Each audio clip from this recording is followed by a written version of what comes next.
Indonesia menjadi salah satu negara yang turut bergabung dalam Board of Peace atau Dewan Perdamaian untuk Gaza yang dibentuk oleh Presiden Amerika Serikat Donald Trump. Keputusan ini menuai pro dan kontra di masyarakat. Jurnalis NTV Elisa Sinaga dan juru kamera Indar Mawan Hadade akan membahasnya dalam segmen Apa Kata Istana. President of the United States of America, Donald J. Trump.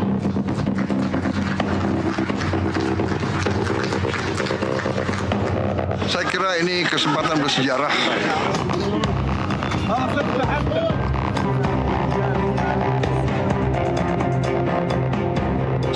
Penderitaan rakyat Gaza sudah berkurang, sangat berkurang.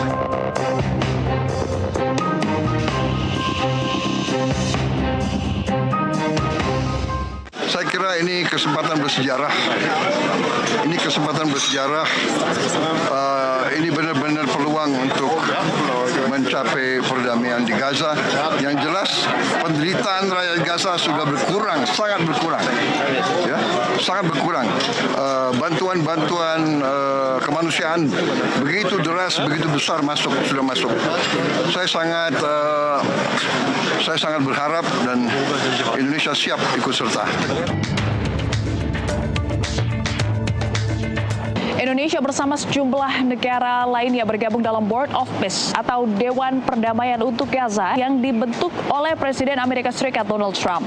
Presiden Prabowo menilai langkah ini sebagai peluang untuk mewujudkan perdamaian di Gaza. Benarkah perdamaian Gaza akan terwujud melalui Board of Peace dan bagaimana peran PBB kemudian hari dengan dibentuknya organisasi ini? Selengkapnya dalam Apa Kata Istana. Bersama saya, Elisa Sinaga. Presiden Prabowo menjadi salah satu kepala negara yang menandatangani piagam Board of Peace atau Dewan Perdamaian untuk Gaza pada sela-sela acara World Economic Forum 2026 di Davos, Swiss, Kamis lalu. Menteri Luar Negeri Sugiono yang turut mendampingi Presiden mengatakan bahwa bergabungnya Indonesia dalam Board of Peace merupakan bukti bahwa Indonesia adalah negara yang peduli terhadap perdamaian dan stabilitas nasional. Memandang bahwa Indonesia perlu untuk ikut bergabung dan terus terang saja perlu disampaikan bahwa prosesnya ini juga agak cepat. Dalam beberapa hari yang lalu penandatanganan piagam ini dilakukan dan Bapak Presiden memutuskan Indonesia untuk bergabung dengan berbagai pertimbangan. Yang pertama, tentu saja kita sejak awal merupakan negara yang peduli pada perdamaian, pada stabilitas internasional, dan khususnya pada situasi yang terjadi di Palestina. Adapun Sugiono menambahkan bahwa Board of Peace tak akan menggantikan peran PBB, melainkan hadir sebagai bagian dari inisiatif internasional yang lahir dari keprihatinan bersama atas situasi dunia saat ini. Apakah ini akan menggantikan PBB? Tentu saja tidak. Kemarin juga disampaikan bahwa badan ini tidak ditujukan untuk menggantikan PBB. Ini adalah suatu badan internasional yang merupakan yang lahir dari kepedulian untuk menciptakan perdamaian dan stabilitas khususnya di Gaza. Karena itu upaya-upaya ini kita harus ikut. Sebetulnya Board of Peace atau Dewan Perdamaian ini awalnya dirancang untuk mengawasi rekonstruksi Gaza. Namun dokumen piagam menunjukkan mandat Dewan ini tidak dibatasi hanya pada wilayah Palestina, melainkan mencakup kawasan konflik lain secara global. Apa tugas Dewan Perdamaian?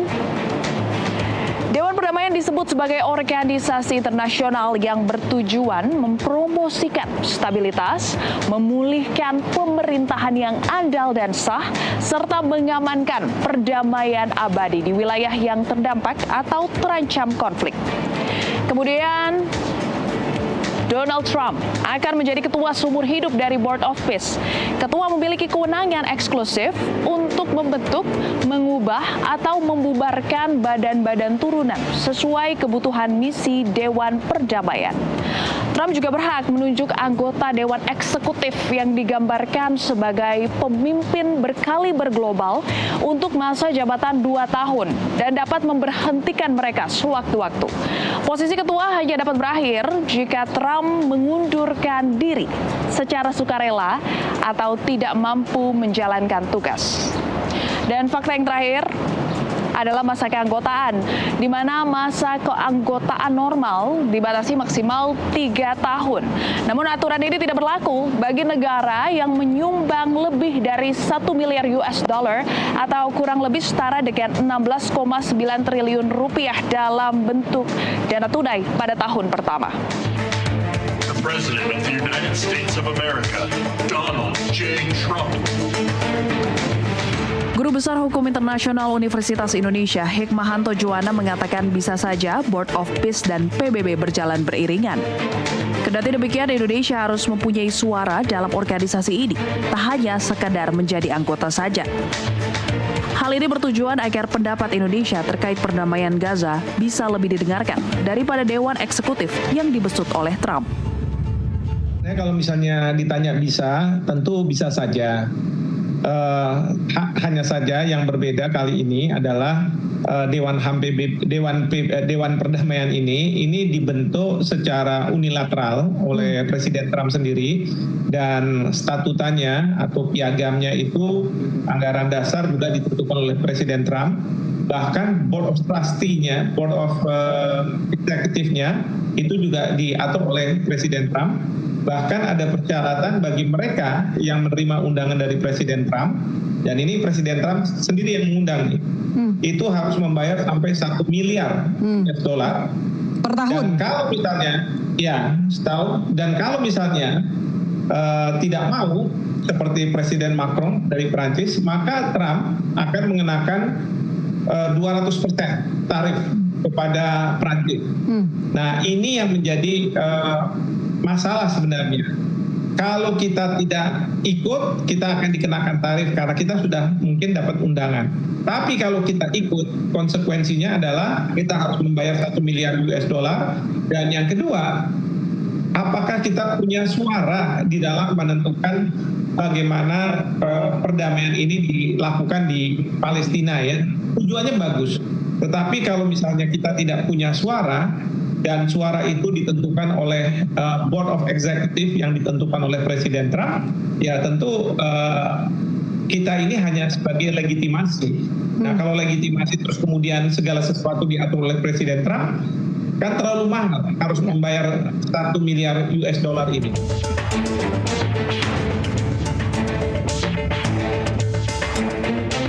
Masuknya Indonesia ke Board of Peace dinilai seakan-akan Indonesia tak mempunyai pilihan lain.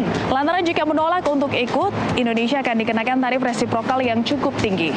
Satu-satunya yang bisa Indonesia lakukan adalah bisa terdengar di organisasi ini agar perdamaian di Gaza benar-benar terwujud. Mampukah Indonesia? Elisa Sinaga, Indarmawan Hadade, Jurnalis Antv melaporkan.